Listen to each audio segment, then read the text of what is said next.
চোখের জ্যোতি বাড়ানোর জন্য ওষুধ আছে, সানি অপারেশনের ওষুধ আছে, কিন্তু অন্ধত্ব দূর হলো জামার মধ্যে কি আছে? জামা গবেষণা করে দেখে জামার মধ্যে ইউসুফ নবীর শরীরের ঘাম মোবারক ছিল লাগানো।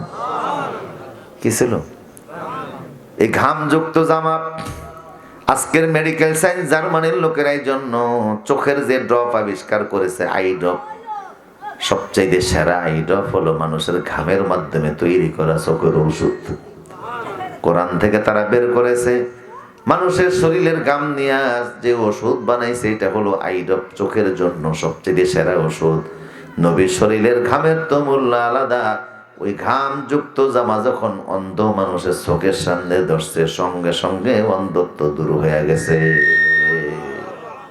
আল্লাহু আকবার। আল্লাহর প্রত্যেকটা সৃষ্টির একটা ধর্ম আছে, কথা বুঝতেছেন কি না?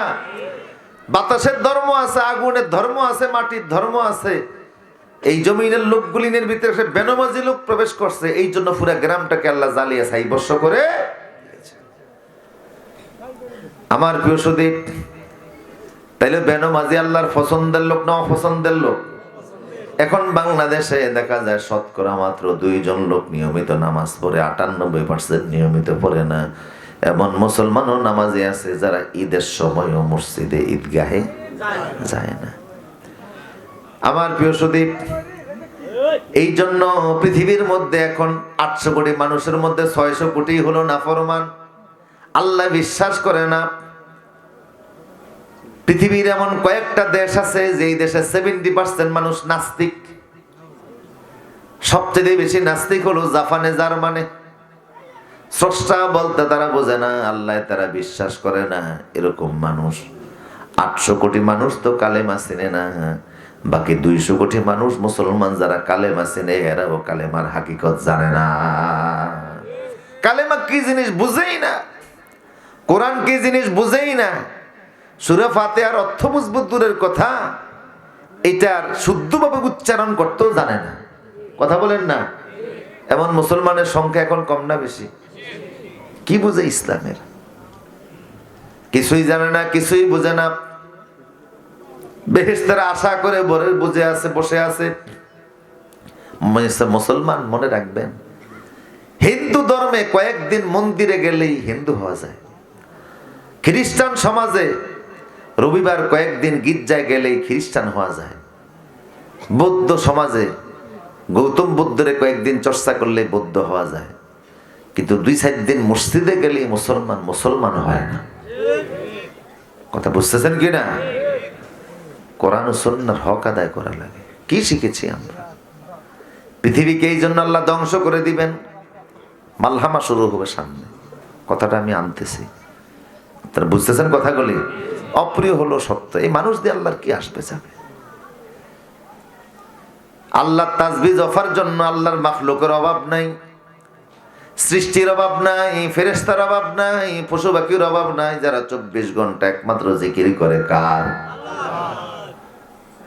ওজাইর আলাইহিস সালাম বলেন, আল্লাহ বুঝলাম আপনি বেনমাজি প্রবেশের কারণে গ্রামটা ধ্বংস করে দিয়েছেন। এখন আমার দ্বিতীয় প্রশ্ন, এই ধ্বংসপ্রাপ্ত গ্রামটা কি আবার পুনরায় আবাদ হওয়া সম্ভব? এই গ্রামটা কি আবার আগের মতো সেই অবস্থায় ফিরে আসবে যেভাবে এখন ধ্বংস হয়ে গেছে? আমি 3 বছর আগে যে দৃশ্য দেখেছিলাম ওই রকম আবার পুনরায় কি ওইভাবে করে এটা অবস্থানে ফিরে আসা সম্ভব? আল্লাহ বলেন, ক্বালা আওয়ালাম তুমিন, তুমি কি বিশ্বাস করো না? উনি বললেন, বিশ্বাস করি, তবে আমাকে দেখিয়ে দিলে আমি একটু পরিতৃপ্ত হতাম। সুবহানাল্লাহ। একমাত্র পৃথিবীর নবীদের বেলায় আল্লাহ এই কাজটা করেছেন। নবীরা যদি কখনো কোনো বিষয়ে প্রশ্ন তুলতেন, অবিশ্বাসের জায়গা থেকে না, বুঝার জন্য, তাৎক্ষণিক নবীদেরকে আল্লাহ এটা বুঝার জন্য ব্যবস্থা তাৎক্ষণিক সমাধান করে দিতেন। যেমন এই আয়াতের আগে দিয়েছে হযরত ইব্রাহিম আলাইহিস সালামের কথা সূরা বাকারার ভিতরে। ইব্রাহিম আলাইহিস সালাম বললেন, রব্বি আরনি কাইফা তুহিল মাউতা, আল্লাহ আপনি মরাটারে জীবিত করেন কিভাবে, জীবনটা দেন কিভাবে, আমাকে একটু দেখিয়ে দেন। রব্বি আরনি কাইফা তুহিল মাউতা, আল্লাহ আপনি মরাটারে কিভাবে জীবন দেন আমার একটু দেখিয়ে দেন। আল্লাহ বলেন, ক্বালা আওয়ালাম তুমিন, ইব্রাহিম তুমি কি বিশ্বাস করো না? উনি বললেন, বিশ্বাস করি। আপনি যে মরাটারে জীবন দেন জীবিতটারে মৃত্যু দেন, এটা তো আমি বিশ্বাস করি, তবে আমাকে একটু দেখিয়ে দেন, দেখলে আমি পরিতৃপ্ত হতাম। কথা বুঝতেছেন না? তা কেন হঠাৎ করে এটা তুমি দেখতে চাও? বলেন আমি একটা গবেটের সামনে বসছিলাম, একটা গাদার সামনে বসছিলাম। তা আল্লাহ বলেন গাদাটাকে? কয় গাদা হচ্ছে নমরুদ। তার সামনে বসছিলে কি হয়েছিল? কয় গাদা, এই নমরুদ আমারে জিজ্ঞেস করছে, আচ্ছা তুমি যে আল্লাহর দাওয়াত দিচ্ছ, যে আল্লাহর কথা বলতেছো, তোমার আল্লাহ কি পারে? তা আমি তখন তার একটা কথা বললাম যে দেখো, আমার আল্লাহ সব পারে, এমন কি রব্বি আল্লাহ যে ইউহয়িমিত, আমার আল্লাহ মরাটারে জীবন দেয় আর জীবিতরে মৃত্যু দেয়। কথা বুঝতেছেন না? তো নমরুদ যদি তাৎক্ষণিক আমারে ফাল্টা প্রশ্ন করতো যে তোমার আল্লাহ যে মরাটারে জীবন দেয়, জীবন দিতে তুমি দেখছো নাকি? আমি তো কোনোদিন দেখিনি। আপনি মরাটারে কিভাবে জীবন দেন এই দৃশ্য তো আমি কখনো দেখি নাই। ও যদি আমারে প্রশ্ন করতো আমি তো আটকে যাইতাম। এই জন্য আমারে ট্রেনিংটা দিয়ে দেন, প্রশিক্ষণটা আমারে দেখিয়ে দেন। আল্লাহ বলেন ইব্রাহিম বিশ্বাস করো, যেহেতু দেখতে চাও আমি তোমারে দেখিয়ে দিব, কারণ ভবিষ্যতে যদি কোনো গবেটের সামনে পড়ে যাও তুমি যেন যথাযথ অ্যান্সার করতে পারো। আর যেন সুবহানাল্লাহ। মাঝে মধ্যে কিছু বোকাদের সামনে পড়া লাগে না? ইসলাম সম্পর্কে কিচ্ছু বুঝে না, কিন্তু প্রশ্ন করে খুব করা, নিজেরা খুব পণ্ডিত মনে করে। আমাদের মুস্তফা আল হোসাইনি কওমি জগতের একজন বড় আলেম ছিলেন। একদিন ব্রাহ্মণবাড়িয়া থেকে মাহফিল করে কুমিল্লাতে বাড়িতে ফিরতেছেন, রাত হয়েছে 2টা, খিদা লাগছে, হোটেলে খেতে বসছেন। তো উনি একটু গরুর গোশত দিয়ে রুটি দিয়ে খাচ্ছেন। কিছু হাড় ছিল, হাড়গুলি খাওয়ার পরে মুখের ভিতরে দিয়ে হাড় চাবাইতেছেন। কথা বুঝতেছেন না? পাশে এক ভদ্রলোক বসে চা খায় বাম হাতে। আর হুজুরের জিজ্ঞেস করে, হুজুর আপনাদের দেশের কুত্তাগুলি কি খায়? এমন এক খোসা দেওয়া প্রশ্ন যে আপনি যেভাবে গরুর হাড় খাইতেছেন, তো কুকুরের জন্য তার কিছু রাখলেন না। যে বলতেছে আপনাদের দেশের কুকুরগুলি কি খায়? হুজুর বললে আমাদের দেশের কুকুরগুলি কখনো কখনো বাম হাতে ছাও খায়। কথা বোঝেন? প্রশ্ন যেমন, অ্যান্সারটা তো ওইভাবে দেওয়া লাগে। ইব্রাহিম আলাইহিস সালামকে প্রশ্ন করছে তোমার আল্লাহ মরাটারে যে জীবন দেয়, যদি ফালতা প্রশ্ন করতো উনি বলতেন আমি মুসিবতে পড়ে যেতাম, আমি তো দেখি নাই। তোমার আল্লাহ যে মরারে জীবন দেয় তুমি দেখছো নাকি? না আমি দেখি নাই। আমি কিভাবে জবাব দিতাম? আপনি আমাকে একটু দেখিয়ে দেন। ও আমার এই প্রশ্ন না করে সে বলছে আমিও তো মরাটারে জীবন দিই, জীবিতটারে মৃত্যু দিই বলে 2 আসামিকে জেলখানা থেকে ধরে এনে একটারে খালাস দিয়েছে, আরেকটারে চাপা দিয়ে কোপায় শেষ করে দিয়েছে। ইব্রাহিম আলাইহিস সালাম বললেন এটা তো বোকা মানুষ, দলিলও বুঝে না, যুক্তিও বুঝে না।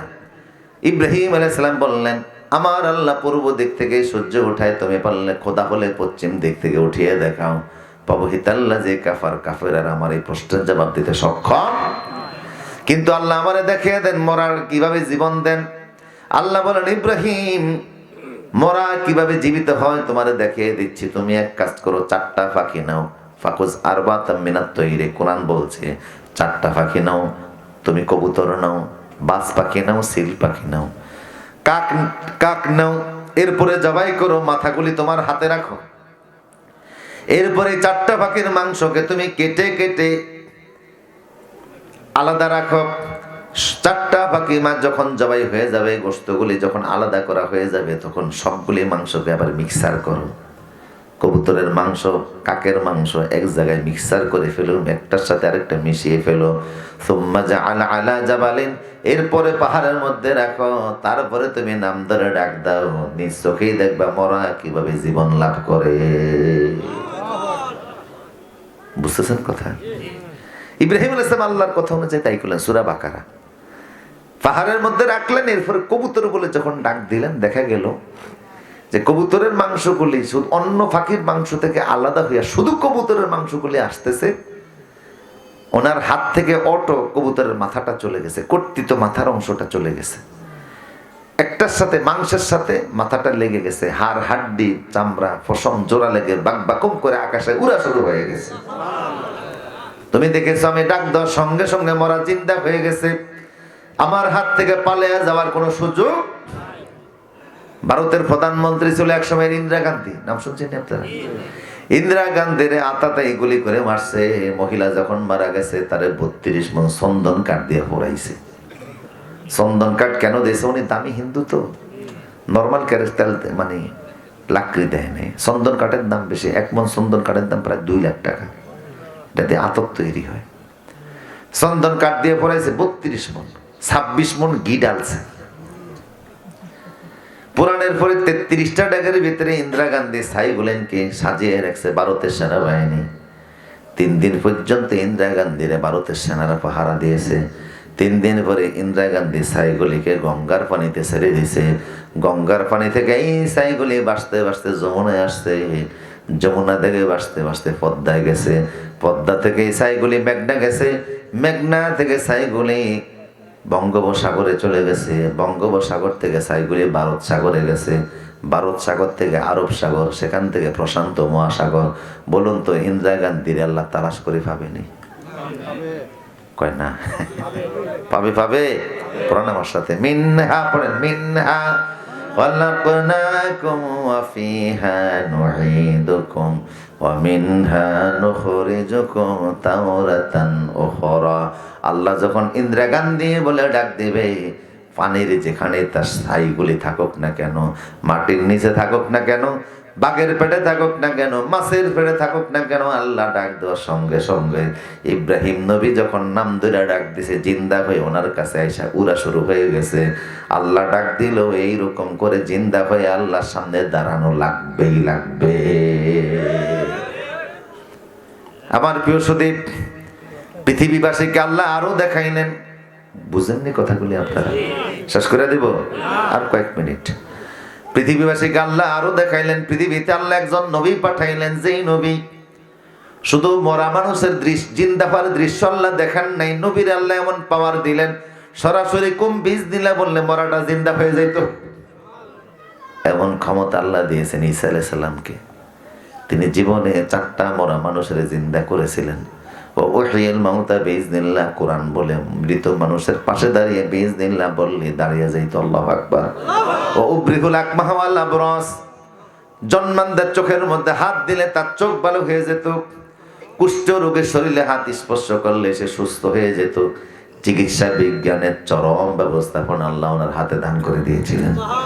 সামনের 4র্থ শিল্প বিপ্লবে আপনাদের জন্য নতুন চিকিৎসা পদ্ধতি আসতেছে। সামনে মানুষের রোগ নির্ণয়ের জন্য এত টেস্ট আর করা লাগবে না। নতুন আবিষ্কার পৃথিবী। আপনার একটা ক্যাপসুল খাওয়াইয়া দিবে, ক্যাপসুল খাওয়াইলে কম্পিউটারের স্ক্রিনে দেখা যাবে আপনার শরীরে কি পরিমাণ রোগ আছে।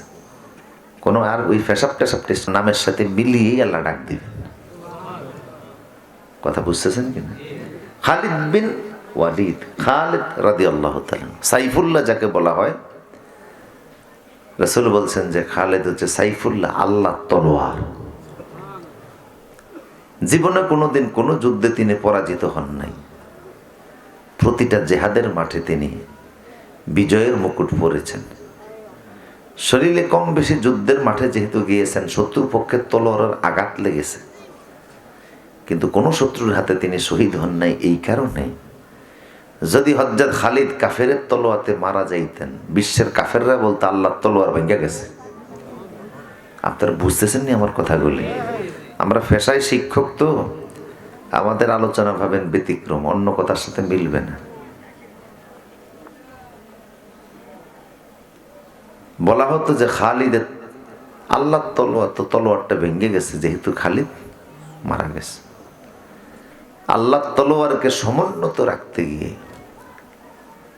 এত জেহাদের মাঠে তিনি গিয়েছেন, কিন্তু কোনোদিন কাফেরের সামনে তাকে নত হতে হয়নি। প্রত্যেকটা যুদ্ধে আল্লাহ বিজয়ের মুকুট পরিয়ে দিয়েছেন। আমার প্রিয় সুধী,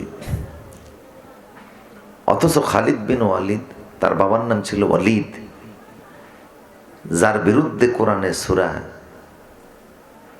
কোরআনে কারিমে আল্লাহ পাক কয়েকটা সূরার ভিতরে কিছু আয়াত নাজিল করছে। এর মধ্যে একটা ছিল যে উতুল্লিম বাদা যালিকা জানিম, তার বাবার পরিচয় নিয়ে, জন্ম পরিচয় নিয়ে আল্লাহ প্রশ্ন তুলেছেন। কাট্টা কাফের ছিল ইসলামের বিরুদ্ধে, চরম দুশ্মন ছিল ইসলামের। এরপরেও হযরত খালিদকে যখন হাসরের মাঠে আল্লাহ ডাকবেন, বাবার নামের সাথে আল্লাহ খালিদ বিন ওয়ালিদই বলবেন। তাহলে মানুষের পরিচয় হবে কার নামে? এছাড়া পৃথিবীর যত প্রাণী আছে সমস্ত প্রাণীদের পরিচয় হলো তার মায়ের নামে। গরু ছাগল তাদের পরিচয় কি দিয়ে? মা দিয়ে। হিংস্র জন্তু জানোয়ার পরিচয় কি দিয়ে? মা দিয়ে। একমাত্র মানুষের পরিচয় হবে তার বাবার সাথে। আমার প্রিয় সুধী, এই যে পৃথিবীর এই দুরবস্থা, এতগুলি মানুষ বাবার পরিচয় নাই। শুধু তো তাই নাই, ইংল্যান্ডে একবার গ্রেট ব্রিটেনে মায়ের নামে ছেলে মামলা করছে। কি মামলা? মাকে ছেলে বলেছে, মারে তুমি আমার মা, সন্তান হিসেবে তোমারে সম্মান করে ইজ্জত দেই, কিন্তু আমার বাবা দরকার, বাবাকে আমি খুঁজে পেতে চাই। মহিলা বাবা দিতে পারে না, ছেলে মার নামে মামলা করলো, আদালতে বলল এই ছেলের বাবাকে খুঁজে দেওয়ার জন্য তুমি বাধ্য। মহিলা একটা পুরুষ দেখালো, ছেলে বলল আমি বিশ্বাস করি না, সে যে আমার বাবা, নাও তো হতে পারে। কথা কোন না? ছেলে বুঝে ফেলেছে আমার মা অনেক পুকুরের পানিতে ডুব দিয়ে গোসল করেছে, কোন পুকুরের পানিতে সর্দি লাগছে মা নিজেও জানে না। কাজে আমার বাবা দরকার, আই ডাউট হিম, আমি তারে সন্দেহ করি। ডিএনএ টেস্ট করেন। ডিএনএ টেস্ট কি টেস্ট? এটা বাংলাদেশে এখন আসছে।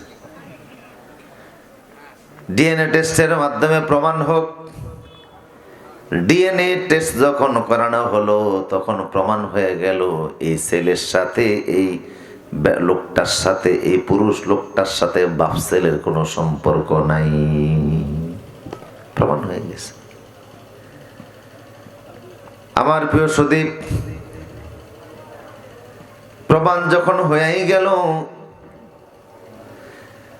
আদালত মহিলাকে বলল তুমি এই ছেলের বাবাকে খুঁজে দেওয়া লাগবে। দ্বিতীয় আরেকজন পুরুষ দেখানো হলো। ছেলে বলল আমি তারেও সন্দেহ করি। তারেও যখন পরীক্ষা করা হলো দেখা গেল ওই ছেলের ব্লাড কানেকশনের সাথে তার কোনো সম্পর্ক নাই। এইভাবে পঞ্চমবারে একটা পুরুষ মহিলা বের করে দিল। আদালত এবারও ওই ছেলেটার আবেদনের পরিপ্রেক্ষিতে ডিএনএ টেস্ট করলো। পঞ্চম পুরুষের সাথে এই ছেলের রক্ত না connection, blood connection, DNA test মিলে গেল। আদালত বলল এটাই হলো তোর বাবা, প্রমাণিত হয়েছে। You are bound to call him father. একে বাপ ডাকতে ডাকতে বাড়ির দিকে যা।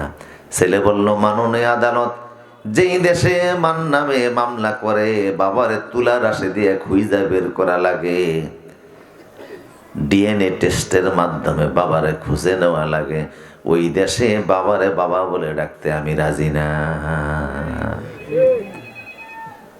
কথা বুঝতেছেন কিনা? যেখানে মানুষের জন্মের পরিচয় নাই, সেই দেশ যতই উন্নত হোক না কেন সভ্য হতে পারে না। হেলিকপ্টার বেশি থাকতে পারে, রকেট থাকতে পারে, পারমাণবিক বোমা থাকতে পারে, আধুনিক জীবনযাপনের প্রয়োজনীয় জিনিসপত্র থাকতে পারে, কিন্তু তারা কোনোদিন সভ্য হতে। আর ইসলাম ছাড়া মানুষ সভ্য হওয়ার কথাও না। আমার দেশে এখনো ছেলেরা বাবার নামে মায়ের নামে পরিচিত। প্রতিটি সন্তান কিন্ডারগার্টেন গেলে ভর্তি হয়, জন্ম নিবন্ধনে বাবার নাম আছে। কেন আছে? এই দেশে পর্দা এখনো আছে, সেই কারণে সন্তানগুলি বাবার নামের পরিচিতি পায়। পাশ্চাত্য দেশ আমেরিকা ইউরোপের মতো যদি পর্দা না থাকে, গরু ছাগলের মতো এই দেশও যারও সন্তানের জন্ম বেড়ে যাবে। পর্দা যদি না থাকে এই দেশও নাপাক সন্তানের জন্ম হবে। কথা বুঝতেছেন কিনা? আমার প্রিয় সুদীপ, মুমিনদের দলে এই জাতীয় অবৈধ সন্তানদেরকে আল্লাহ রাখেন না। এরা নিজেরা জন্মগত দোষী না, দোষী হলো তার বাবা, দোষী হলো তার মা। কিন্তু ইসলামে এদের কোনো সামাজিক স্বীকৃতি নাই। এই জাতীয় সন্তানগুলি যদি ইমামতি করে সেখানেও ইসলামের অনুমোদন নাই। মুসা আলাইহিস সালাম যখন আপনারা শুনতেছেন না আমার কথাগুলি? কে কে ঘুমাচ্ছেন? কেউ ঘুমান না? আচ্ছা, বোঝা গেল এখন আওয়াজ ক্লিয়ার। আলহামদুলিল্লাহ বলেন। মুসা আলাইহিস সালাম মিশরে আছেন। ফেরাউনের তখন দুর্দণ্ড তো প্রতাপ চলছে মিশরে। ইউসুফ আলাইহিস সালাম তার বাবার দাওয়াতের মাধ্যমে ৭২ জন লোক বনি ইসরায়েলে মিশরে প্রবেশ করেছিল। আজকে সেই মিশরে বনি ইসরায়েলিদের সংখ্যা, যুবকের সংখ্যাই হলো প্রায় ৬ লাখের বেশি। ২০ বছর নিচে যাদের বয়স, ৬০-এর উপরে যাদের বয়স, এরা ছাড়া। কিন্তু ফেরাউনের চরম নির্যাতনে তারা নির্যাতিত। তাই আল্লাহ মুসারে বললেন, তুমি বের হয়ে যাও।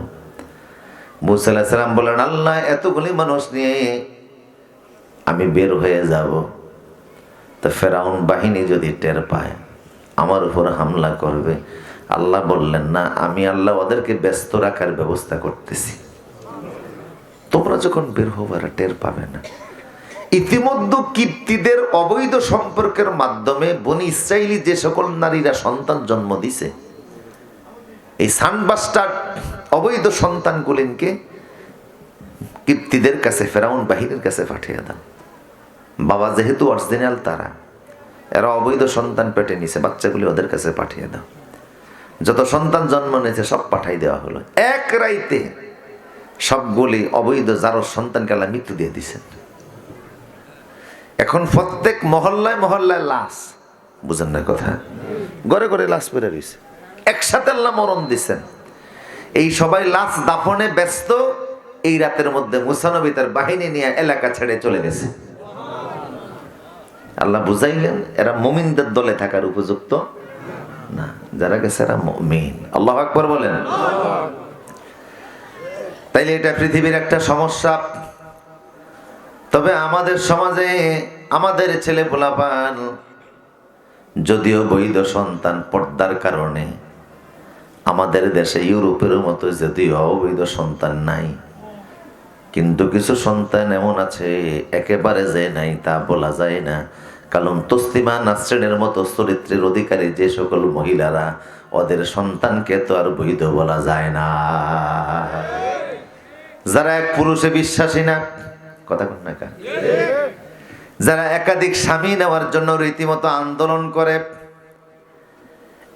একাধিক স্বামী, একাধিক একই সাথে একাধিক বিবাহ বসার জন্য যারা আন্দোলন করে, ইসলাম পুরুষের জন্য একাধিক বিবাহের অপশন রেখেছে, নারীদের জন্য রেখেছে।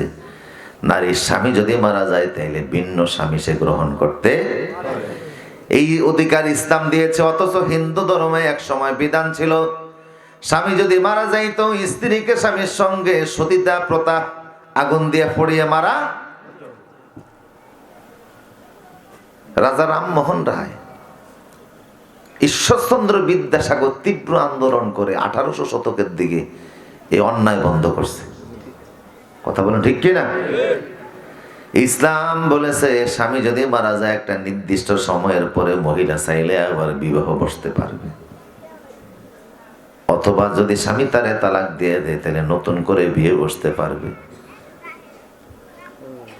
আমার প্রিয় সুদীপ, কিন্তু একই সাথে একাধিক স্বামী রাখার কোনো সুযোগ নাই। আমার ভাইরা, তারপরেও নারীবাদী আন্দোলন যারা করে তাদের মাধ্যমে দুই একটা যে হয় নাই তা না, হতে পারে। অ্যাভেলেবেল না হওয়ার কারণ হলো একমাত্র পর্দা। এই রাস্তায় আমাদের যুবকদেরকে নষ্ট করতে না পারার কারণে ফ্রি ফায়ার, পাবজি নামক বিদেশি বিভিন্ন গেমসগুলি ইন্টারনেটের মাধ্যমে খুলে দিয়ে আমার দক্ষিণ এশিয়ার সন্তানদের তরি তাজা কচি ব্রেনগুলি নষ্ট করার জন্য বিদেশি ফায়দারা আছে না নাই? এই জন্য দেখা যায় আগের যুবকেরা মুরব্বীদেরকে দেখলে সম্মান করত, এখন আর করতে, বুঝেন না মনে হয়? আগের যুবকেরা মুরব্বীদের সামনে বিড়ি টানতো না, মনে আছে? বিড়ির নেশা উঠলো, এখানে সেখানে বিড়ি খেয়ে তারপরে আম গাছের কচি পাতা দিয়ে, কলা গাছের কচি পাতা দিয়ে মুখের গন্ধ দূর করে তারপরে মুরব্বীদের সামনে আসতো। এখন পারে না, বাবার হাত থেকে আগুন নিয়েও বিড়িটার একটা টান দেয়। আমি একবার সিলেটের এক এক জায়গায় ওয়াজ করতে গেছি, সেই ছাত্র জীবন যখন তার উন্নতিতে করি, পাশে এক লোক বসা, বললাম আপনি কে? আমি আজকের মাহফিলের সভাপতি। বললাম আপনার মুখ থেকে দুর্গন্ধ আসতেছে, বিড়ির গন্ধ। আমি বিড়ি খাইছি, আপনি একটা খাইবেন নি? বা